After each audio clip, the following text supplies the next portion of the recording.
Warga Jakarta juga merasakan guncangan yang sangat kuat akibat gempa kemarin. Lalu bagaimana warga Jakarta harus mewaspadai dampak dari bencana gempa bumi? Kita akan berbincang bersama dengan Pak Daryono, Koordinator Bidang Mitigasi Gempa Bumi dan Tsunami BMKG yang sudah bergabung melalui sambungan telepon. Selamat petang Pak Daryono. Selamat petang, Mas. Baik, Pak Daryono, gempa kemarin dirasakan cukup kuat di Jakarta. Bisa Anda jelaskan mengapa terjadi ini, Pak Daryono? Iya, yang pertama ya memang itu adalah gempa intraslab yang memiliki karakteristik bisa memancarkan atau meradiasikan gelombang seismik yang lebih besar dan lebih kuat dari gempa sekelasnya dengan sumber lain. Kemudian karena karakteristik tanah di Jakarta itu merupakan tanah lunak yang merupakan produk deposisi erosi dari pegunungan di Bogor, maka ketebalan lapisan sedimen ini mampu beresonansi.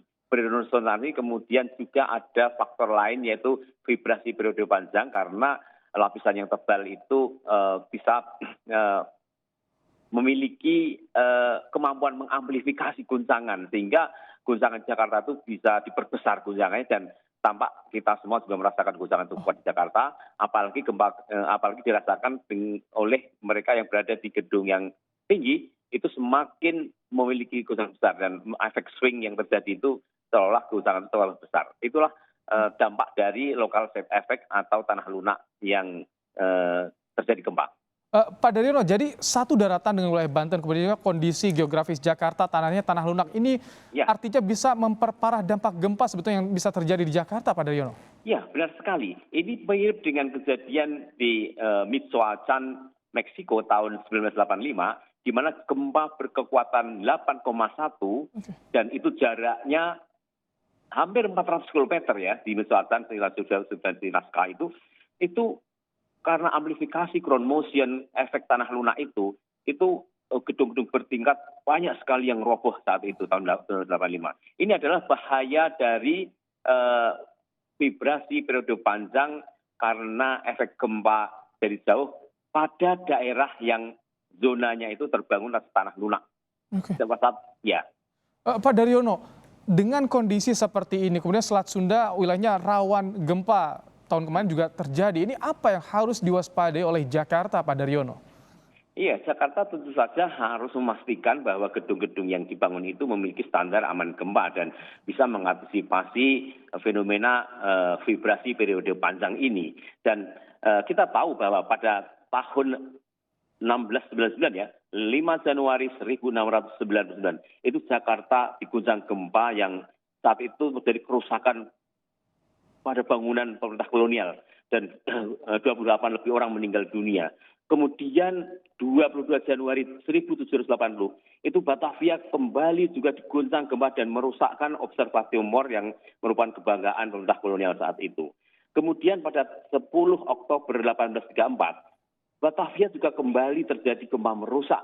Ini semua karena gempa-gempa yang bersumber dari zona megatrust di selatan Jawa Barat, Banten, juga Selat Sunda. Dan ini yang kita antisipasi ke depan. Sudah 350 tahun lebih gempa-gempa besar ini tidak muncul. Sehingga ini menjadikan kita bertanya-tanya apakah ke depan itu memang terjadi seperti ini lagi. Dan itu sangat berbahaya sekali karena kita ketahui di Jakarta saat ini banyak sekali bangunan tinggi pencakar langit yang itu semua bisa berdampak gempa besar dari zona megatrust yang mana mengalami vibrasi periode panjang itu. Soal megatrust, ini seperti apa analisa dari BMKG? Kawasan Selat Sunda kan berada dalam zona megatrust, ada potensi gempa yang bisa lebih besar, Pak Daryono. Iya, kalau kita melihatkan Selat Sunda ini zona seismic gap ya, zona kekosongan gempa besar karena sudah ratusan tahun tidak terjadi gempa besar di Selat Sunda. Kita tahu 2006 terjadi gempa besar di selatan Pangandaran dan memicu tsunami menewaskan 750 orang.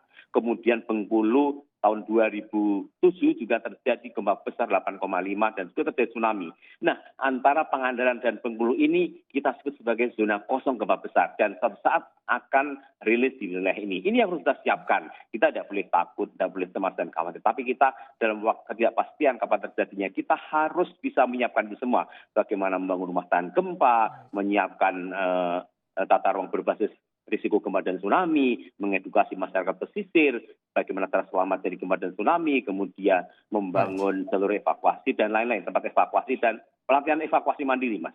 Baik, termasuk early warning system ini yang harus diperbaiki, Tentu saja. optimalkan. Baik, Pak Daryono, Koordinator Bidang Mitigasi Gempa Bumi dan Tsunami BMKG, terima kasih telah memberikan ulasannya soal gempa yang terjadi di Banten yang begitu kuat dirasakan warga di Jakarta. Terima kasih Pak Daryono. Ya, terima kasih, sama-sama.